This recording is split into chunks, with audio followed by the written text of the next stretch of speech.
What is going on, everyone? And welcome into the Oregon Channel right here on the Voice of College Football.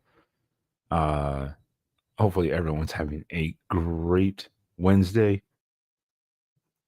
We are here to talk all things Ducks as we look ahead again at the 2025 schedule, as well as some other news around the conference that we are all still adjusting to, but we're here for it. As you will see, it is just me tonight. Spaz decided to not decided, but he didn't end up feeling so well. So he is going to take the night off, which is fine. So you get to deal with my beautiful face. And that's all right. That's all right. We got stuff to talk about and we're going to get into it.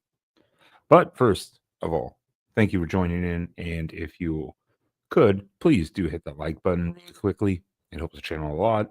Consider subscribing if you like the content. And as always, join in the Voice of College Football Network, rather.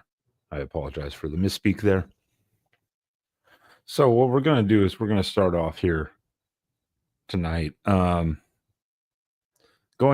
back a little bit into 2024. We've discussed this multiple times, so we're not going to dwell on it. Season was great. Only undefeated team, Big Ten title in first year, ended disastrously. So that's all we're going to say on that about the 2024 season. That is all we're going to say. But other than that, what we're going to do is we're going to look ahead at the 2025 schedule because it's never too early. This is not a prediction video. This is not a win-loss, that type of thing. This is just a kind of a brief overview of the 2025 schedule because it's definitely much different than last year. Because last year, of course, you had to go to Michigan. You had to play Ohio State. But you avoided certain other teams. So that was good. This year, you get kind of a culmination of other teams that could pose a challenge. So, what we're going to do is we're just going to go through this, kind of briefly look at it, look at the teams from what they did last year. Not super deep dive. We're going to save some of that for a little bit later in the season because, again, we haven't even hit spring ball yet. So, let's not get ahead of ourselves here. So, we got, where are we here? We're somewhere here. I should have already pulled this up. There we go. Got it. All right. So let me go through this. I gotta move some stuff around here for a second here. I gotta adjust a couple things too. That did not come out the way I was hoping it would. There it is. Now we're talking. Now we're getting somewhere. I don't know what happened to my background. Background style just went all weird. Let me see if I can fix that real fast. Yeah, that was weird. I don't know why I did that. Anyways, so obviously spring game is coming up. A lot of expectation. We don't know the necessarily the starters. I think a lot of us have an idea. We will be going through some projection of the actual starters a little more in depth coming up, especially as we start hearing about spring ball and what's going on. But we're not going to delve into that too much right this second. So spring ball will happen, and then Oregon has to start the season off by hosting the Montana State Bobcats, which, yes, they're an FCS team. So I don't want you to, misinterpret that. Remember, this is the national runner-up for the FCS title. They were 15-0 until they ran into North Dakota State in the title game. This is not a slouch team. This is a good team. So this will be a challenge. This is like hosting North Dakota State, basically. This is a good team. So opening like that, it's not going to be necessarily easy. Hopefully we don't have the issues like we did with Idaho. They're not from Idaho. Obviously, it's Montana. So hopefully we don't have an issue. We always have we always have problems with teams from Idaho, it seems. I don't know what it is. It's just like a curse. But then the following week, again, This schedule has been laid out for years. Hosting Oklahoma State. Mike Gundy, after restructuring his contract to take a less, basically less money, essentially not to get fired. Because Oklahoma State, when this game was scheduled, Oklahoma State was a much better team. This last year was an absolute train wreck. Absolute train wreck. I don't know if they can get worse. I would assume they have to get better. I mean, Ollie Gordon should have gone to the NFL. He should not have come back for the season. I mean, can't look back now and change it, but is what it is. But Oklahoma State should be better, but we'll see. So this game looked worse a couple years back. Coming up this season, yeah, we'll see. We'll see. Mike Gundy needs to correct things there, though, for the Cowboys, because it's woof. I mean, woof. That's all I can say about that. 3-9. Didn't win a single Big 12 game. Not a single one. That's brutal. That's brutal. They lost to Utah at home. And Utah was nothing great to look at. And damn right, yeah. That was a great Holiday Bowl too, Jackson. That was a great Holiday Bowl. That was a good one. LeGarrette Blount actually hurdling a guy. That was nice. That was nice. Oh yeah, that too. Yeah. You almost forget about that game just because of how bad Oklahoma State was this year. The fact that they did beat Arkansas. It was like no one wanted to win that game or something. I don't know what was that game was so weird. That game was weird. And then the Big Ten schedule. At Northwestern. Oh. This is the game we've all been looking forward to. I'm going to play Northwestern. Well, actually, there's a few of them, but it is what it is. Northwestern was pretty disappointing this last season too. After having a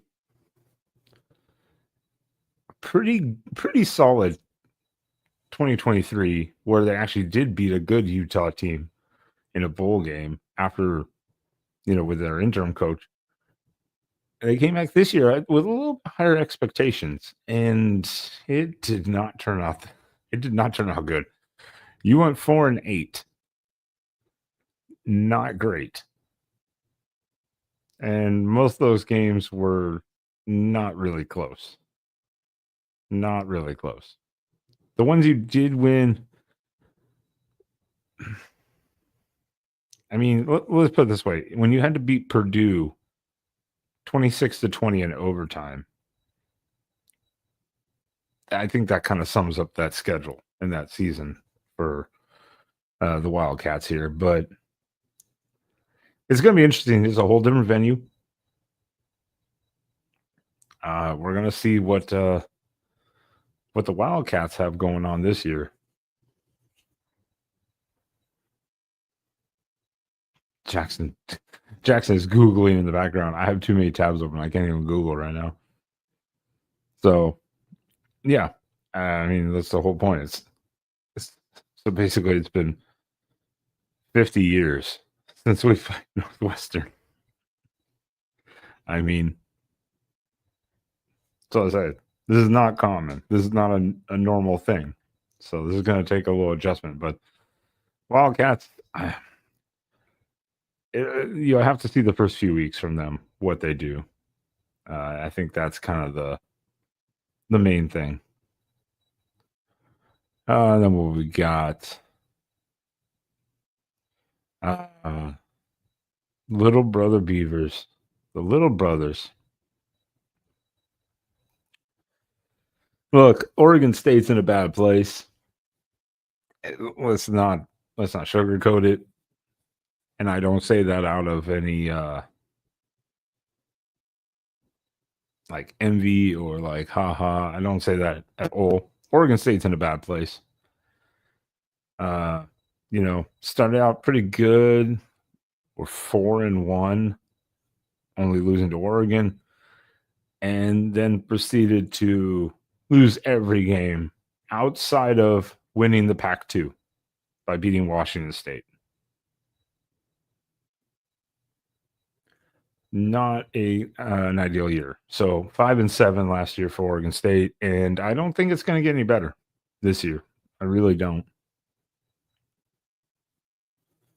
I just don't.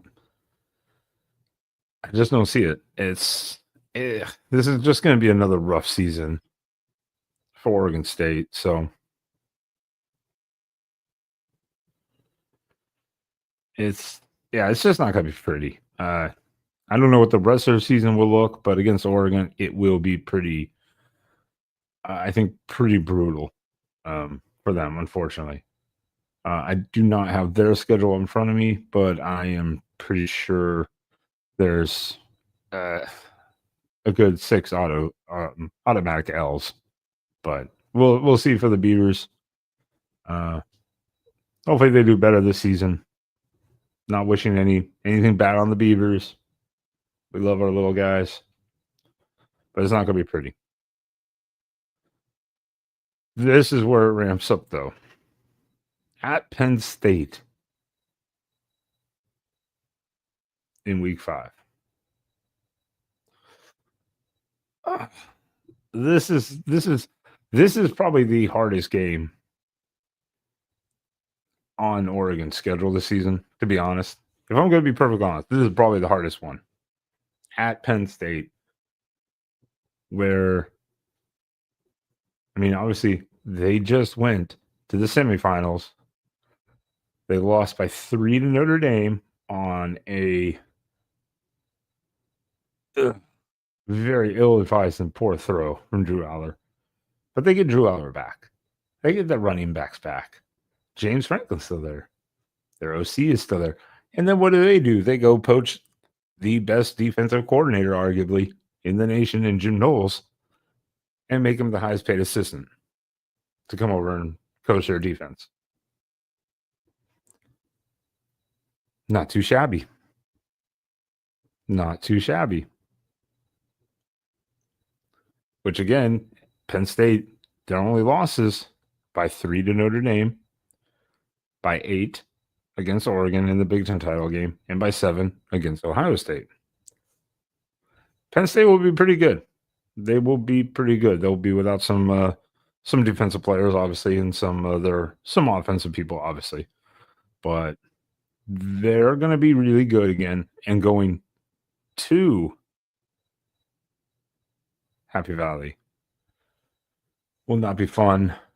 I don't know if I'd prefer that to be. I think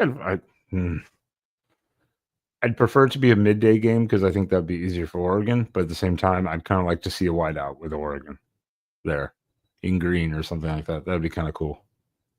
So that'll be interesting. You'll have to see how Jim Knowles does year one with that defense, but I think they'll be just fine. That's why they went out and got him. And yeah, you are right here. You are right here too, Jackson. Yeah. After the bye week, Indiana. Indiana's going to be an interesting team next year. Obviously, this year, Indiana, unprecedented, unexpected, did what they need to do. People can say their schedule sucked. Hey, they beat the hell out of everyone pretty much for the most part. But they're losing Curtis Rourke. They did bring in Mendoza from Cal, who is experienced. I don't think he's as good as Rourke. I'm not going to say he's as good as Rourke, but he's capable. And I think that they're going to be just fine this year. So this is going to be fun. I'm glad this one's at home after a bye week. But if I'm not mistaken, no, I think it's Penn State. Penn State has a bye. I think before we host them, they host us. Not Indiana, but it's going to be fun. But Indiana obviously had a great season last year, 11-1, and yeah, they kind of got their ass kicked by Notre Dame in the first round of the playoffs. Despite what the score says, they pretty much got their ass kicked. But the thing that for Indiana is, are they going to bolster that offensive line? That's what was really killing them last season against like teams like Ohio State and Notre Dame. Is their offensive line was not very good.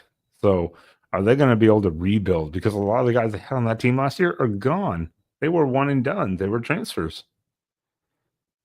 So Indiana will be an interesting game. I could see that being a bit of a shootout, maybe. It just depends on how Mendoza does in the offense. If he played basically like he did at Cal, they should be fine.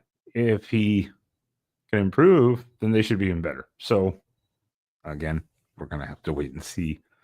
Kind of the interesting thing. There's a lot of changes to some of these rosters, especially like Indiana. Oh, and woof. Where is Adam right now? Oh, the game of the century. The game everyone's been waiting for in Oregon history. At Rutgers. I can't stress that enough. The thing every Oregon fan has been waiting for, to play at Rutgers. The Fighting Chianos. Yes, Chiano. It rhymes with piano. I paid attention to that broadcast this last season. We've all been mispronouncing his name for years.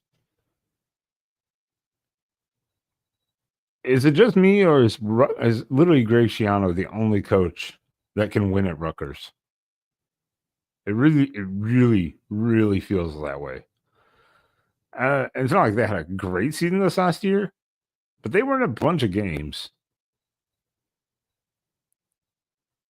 It's not like they were like just totally dismantled. There was a couple bad ones, but for the most part, they were in a lot of these games. I mean, they did win 7 games. They lost by 3 to Kansas State in a bowl game. It's not too bad. I mean, it's Rutgers. No offense, it's Rutgers. I know Adam wants them to be. Adam's the Rutgers guy here on the Voice of College Football. For everyone who's like, who's Adam? He wants them to be competing for national titles or at least Big Ten titles. I don't know if Rutgers can get there, but if Greg Schiano can stay there and just recruit, they should be better. But I mean, we'll see. But at Rutgers, that's another woof. Sorry, Rutgers. Oh, and then this is a friendly foe. Oregon's played Wisconsin probably the most of almost anyone outside of like probably Ohio State in our history. Don't hold me on to that, but we've played Wisconsin quite a few times in the last, 10, 12 years, from Rose Bowls to this last season. Wisconsin is Luke Fickell's got to figure this out because he went 5-7. And you gave Oregon a hell of a game at home this last year. Hell of a game. You threw everything you could at Oregon. That game was so bad you fired Longo, your offensive coordinator. You got to fix the quarterback situation. I don't know. Fickell's a much better coach than what Wisconsin has looked like the last few years. and I think this is kind of a hot seat year. I don't know what his contract really looks like or his buyout, but I would say this is a pretty pressure year. I think that's pretty fair. But this year you get to go to Autzen. You're not playing the night game at home against us. So it's going to be a tough one for Wisconsin. But again, defensively, it could be a very tough game for Oregon again, too. So, in all fairness, this time, though, we have the home crowd advantage. So, yeah, Wisconsin will be interesting. And yes. Oh, yeah. That's what I'm actually looking forward to. It's not one of those games I ever thought I'd be like so excited. I'm happy for, or excited for, but getting to go to Kinnick Stadium after a bye week to play the Hawkeyes. That'll be a fun one actually. That will be a fun one. I think it will be very interesting because the Hawkeyes actually found somewhat of an offense this last season, and their defense kind of took a step back a little bit, but maybe it's because their offense kind of improved. But it's not like a amazing offense, but they were putting up a lot more points than they have in the last few years. So, uh, and you're still gonna have Kirk Ferentz, of course. Kirk Ferentz is legendary coach. Obviously, everyone knows Kirk Ferentz. They won 8 games, lost their bowl game by 3 to Missouri. Still kind of surprised they lost to Missouri. That was a little surprising to me in the bowl game, but no, I mean, still pretty typical Hawkeye season. Which means next year they're probably going to be like just monsters defensively, probably, which isn't good. So that's going to be a fun one. I'm looking forward to that. I think everyone should be looking forward to that. It's just something. It's going to be completely different styles. You've got defensive Midwestern Iowa Hawkeye against the Oregon Will Stein offensively driven team. So it'll be fun. I'm liking it. I'm liking it. Then you get to come back home though, and you get to host the Golden Gophers. They're rowing the boat all the way from Minnesota to Oregon. And I don't know, what was the expectation really last year from Minnesota? I think they did about what people thought they would. Maybe they did a little bit better. I mean, they did win 8 games, right? Yeah, 8 games, 9 with a bowl. So they were a 9-win team with a bowl win. They beat down poor Virginia Tech. So I don't know. Virginia Tech or Minnesota is one of those teams I'm not really sure yet to what to make of. That's why I was like, I'm not going to do win and loss projections. We need to do some deeper dive after spring to really see kind of what the rosters look like of these teams. But that'll be fun hosting Minnesota. I can just imagine the Gopher and the Duck on the sideline, like battling it out at halftime. Oh man. Nothing better than a good mascot battle. Nothing better. Maybe people are too young to hear. I mean, remember the Duck did beat up the Houston Cougar that one year. That was 2007. Yeah, the Duck got suspended.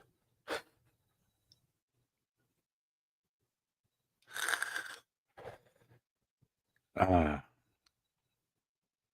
and then the game that all these fans are bitching about online. Why do we have to go back to Autzen Stadium? Shut up, Trojans. Bring your asses up onto Eugene. They're complaining because we haven't gone there since like 2019. And the last time we went down there, we beat the hell out of them too. So stop complaining, USC. So with USC, disappointing season. Ended it well and started it well. Wins over LSU, ended it over A&M. But the rest of the season, to be desired. So, can Lincoln Riley, with Lynn coming back a second season now as DC, the defense did improve. Can Lincoln Riley get out of his own head when it comes to play calling? Because every time they're in the game, he makes some of the dumbest decisions like, hey, we're going to throw the ball 50 times instead of, hey, we actually can run the ball. And then when you're in a situation like, hey, we should throw the ball, he runs it 4 times and gets stuffed by Washington at the goal line to lose the game. I mean, can he get out of his head? I mean, not that it matters. They can't buy him out. So he's owed like $80 million. This is why you don't sign coaches to guaranteed money for 10-year contracts. This is why. Yeah, Oregon USC is always fun. And we hate them as much as Washington, and they hate us too. So it's fine. But it's fun. That'll be a late night West Coast game, I am sure. So the whole point is, though, can USC get off the mat? Because defensively, again, improved, but offensively regressed. You ran off your starter Moss to play, putting your backup transfer quarterback, Maava. Is he really going to be your guy? I think so. What do you have around him now, though? Because literally, it feels like half your team transferred out at the end of the season. At least a lot of the starters did. I know that. So it will be interesting, but a good finish to the year, taking down Texas A&M in your bowl game. So now just stop talking about Oregon. We live rent-free in your head, USC. It's funny.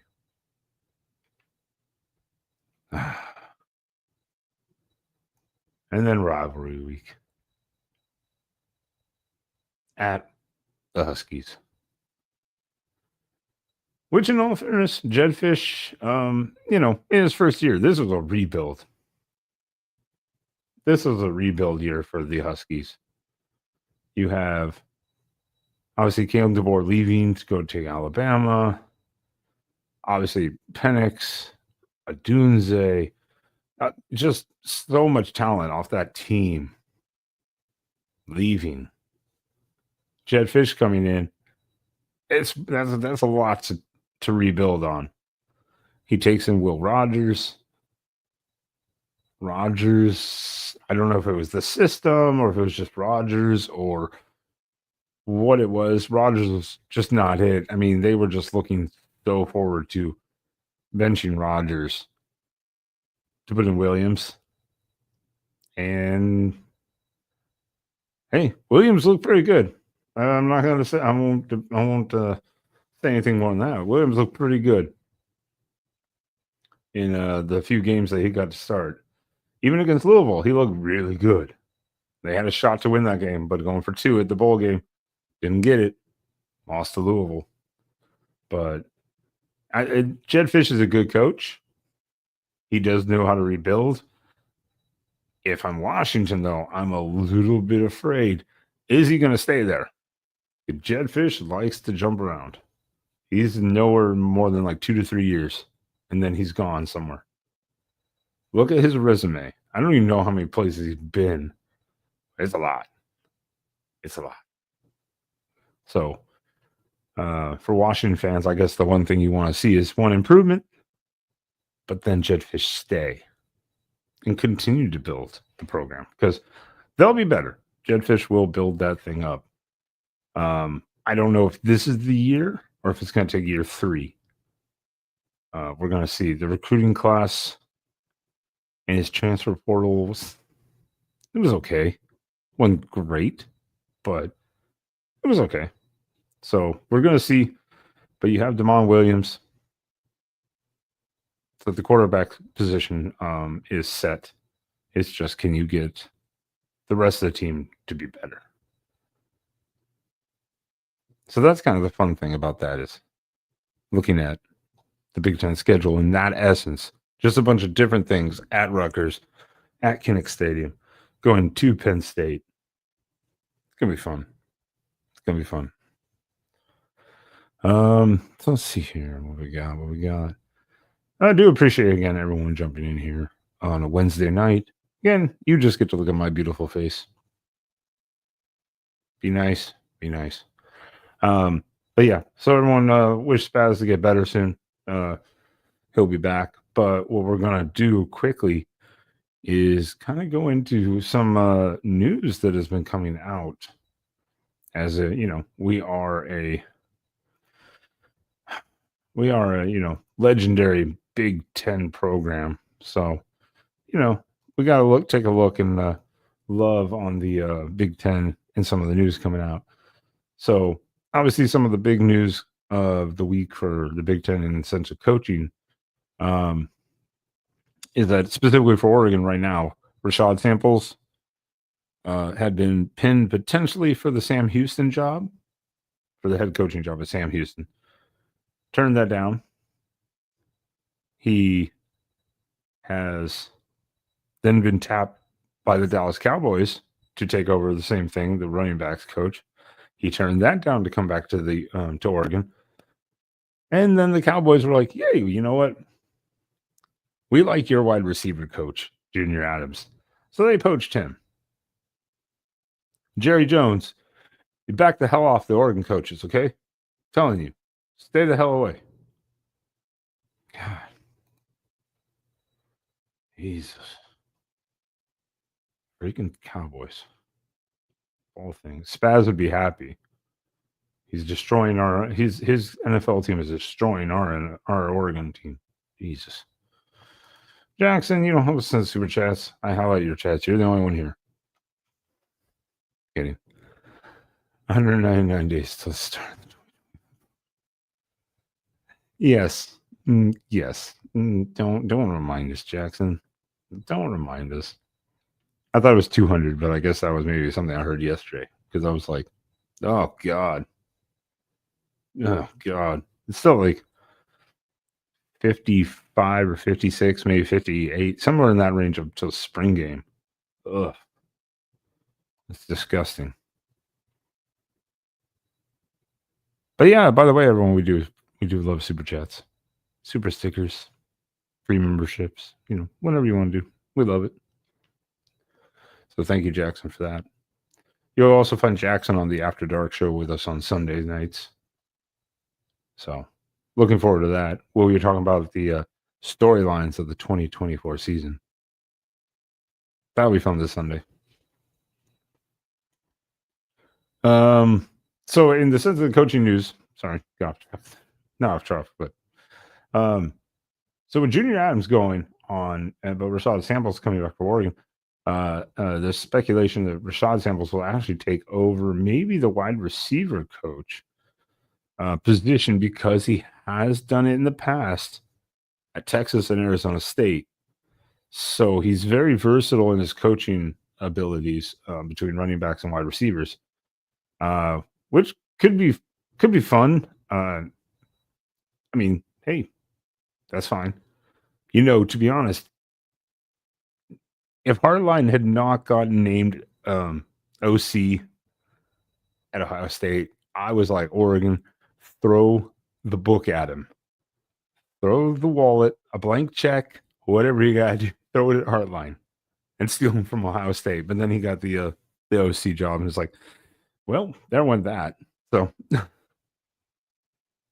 I'm not sure what is going to happen. I haven't heard anything specifically yet if Rashad Samples is going to be the wide receiver coach, or if he's going to stay the running back coach for sure, and they're going to find a wide receiver coach. And then if he takes a wide receiver position, we have to find a running back coach. So yeah, I haven't heard up to this point any official detail on that. unless I have missed something.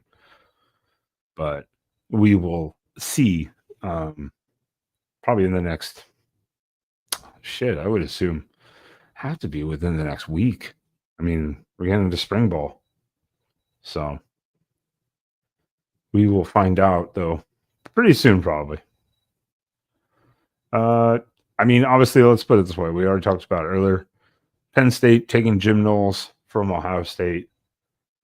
Maybe not even taking him. I mean, I think he pretty much just voluntarily left. I don't think he was taken. I literally think he just left.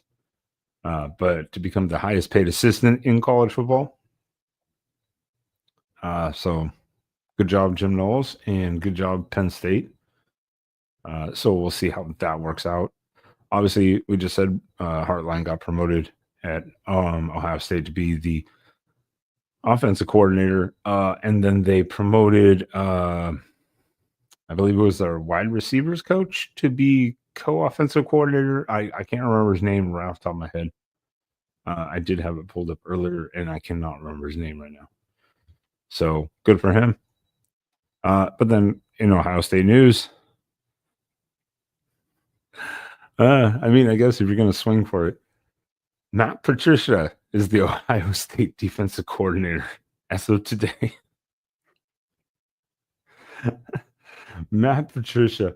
Hey, I mean, if you're going to go big, I guess go big or go home. Yeah, that's it. He has sat out for a year, basically, just chilling out.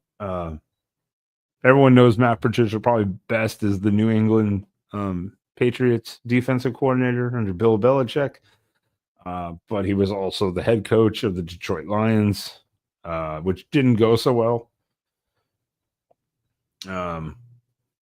He was also working with the Philadelphia Eagles briefly.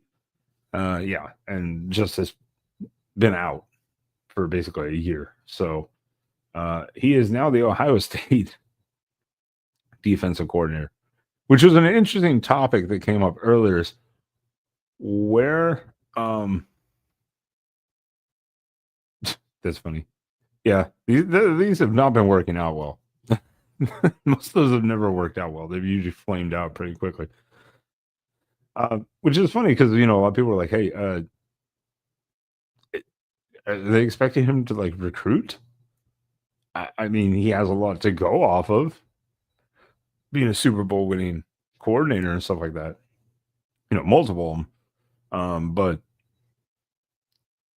I'm assuming Ohio State. It's kind of like even with Jim Knowles, and obviously the best note of that was Chip Kelly, who doesn't like to recruit. Ohio State kind of recruits itself a bit, but they have such a staff underneath these coordinators. A lot of the staff just does a lot of it. So I don't know how Matt Patricia is with recruiting, but again, if you're going to go big, go big. Get an ex NFL coach and coordinator who's got a good reputation and who knows what winning's like. So will it work? A lot of people are hesitant. Some people like it, some people don't, I've seen. So we'll find out though pretty soon. Thank you, Troy. That's what I just said. Yeah, I was like, I don't think Knowles did a whole lot either. I was like, I think it's the staff, the support staff, basically. So I don't think they expect Patricia to be out there doing this. That's not exactly his probably strong suit. So, and again, I've seen good and bad. Troy, what do you think about the hire? Again, I've seen both.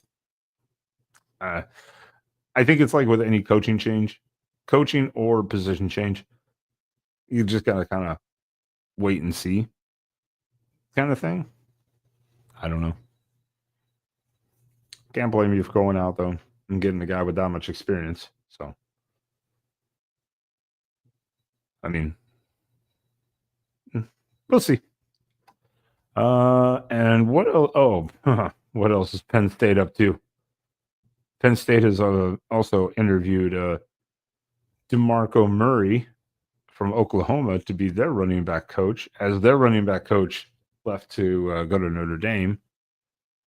Sider, I think I'm pronouncing that correctly. Sider. Yeah, he went to Notre Dame. So Penn State is interviewing DeMarco Murray.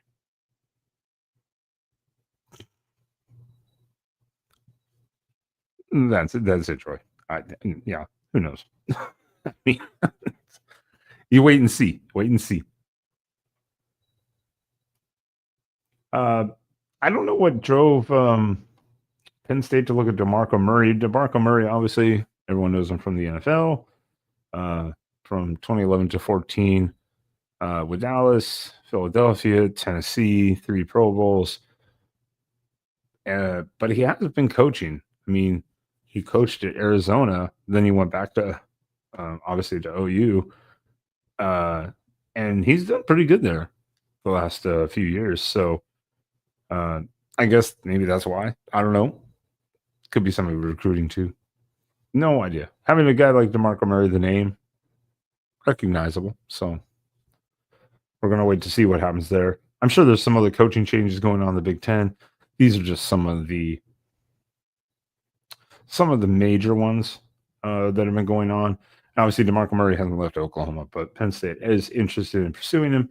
And hell, if for Oregon, if Rashad Samples gets wide receiver coach, they might go after DeMarco Murray too.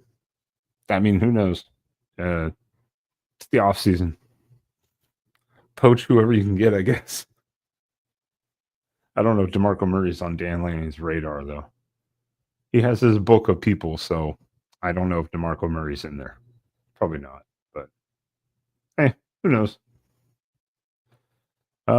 Is there any other topics anyone in the chat would like to talk about since I'm here by myself tonight?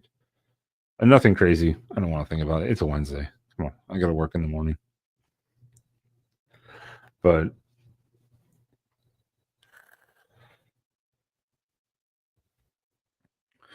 other than that, yeah, there's not a whole lot going on. Recruiting updates. Well, they did take the other secondary player, candidate from Ole Miss recently.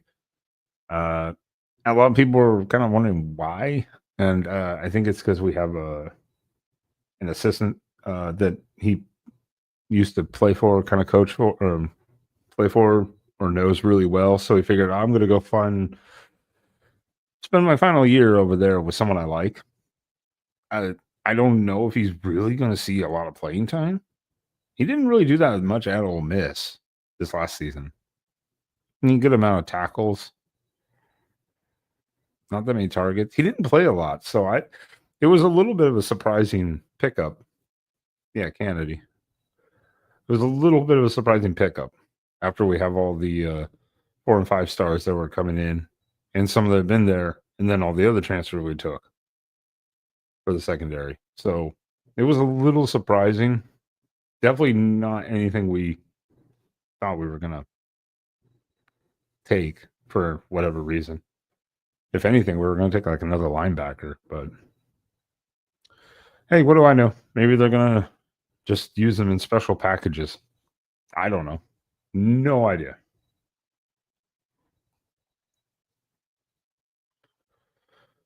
And yes, Megan. Yes. Flying solo. Like a good duck. Wait. Maybe that's not a good thing. I don't know. That whatever. Yep. Yes. Yes, Jackson. Yes, you are correct. See, these two made sense. This was like fine. Perfect. But when you have offered and so many of your other guys, McNutt and all the other dudes in there, it was just kind of a surprise because he wasn't like a highly rated type of transfer. So it was kind of like, But again, I'm not going to question the coaching staff. The same thing. Not going to question the coaching staff. They took him for some reason. I don't think it was just out of charity. Obviously, that's a roster spot. So they took him for some reason, and we will see how it all plays out. Maybe not in spring ball, but maybe in fall camp as things kind of define themselves on the roster and the depth chart. We will start to see. What's hockey?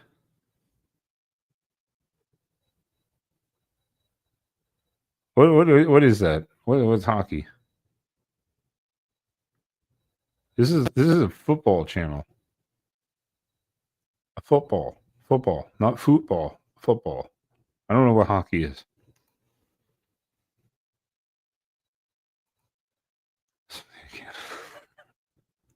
Yeah, yeah. Yes, he has. That's true. I believe he does have a relationship with. Yeah, it was Chris Hampton. I couldn't remember who it was. It was just kind of. Again, it was just kind of just random. One day it popped up. It was like Kennedy commits to Oregon. You're like, who? For most of us, we're not like sitting here watching Ole Miss and know the roster. So like, who? Just kind of out of the blue. That's why it just kind of caught us off guard with that. But yeah, the recruiting news is, obviously it's a slow down. It's the off season. Still have the spring transfer portal coming up. Ugh, kill me. So Oregon will be losing, like a lot of other teams, will be losing a bunch of players who are going to see themselves potentially third or fourth deep in the depth chart. So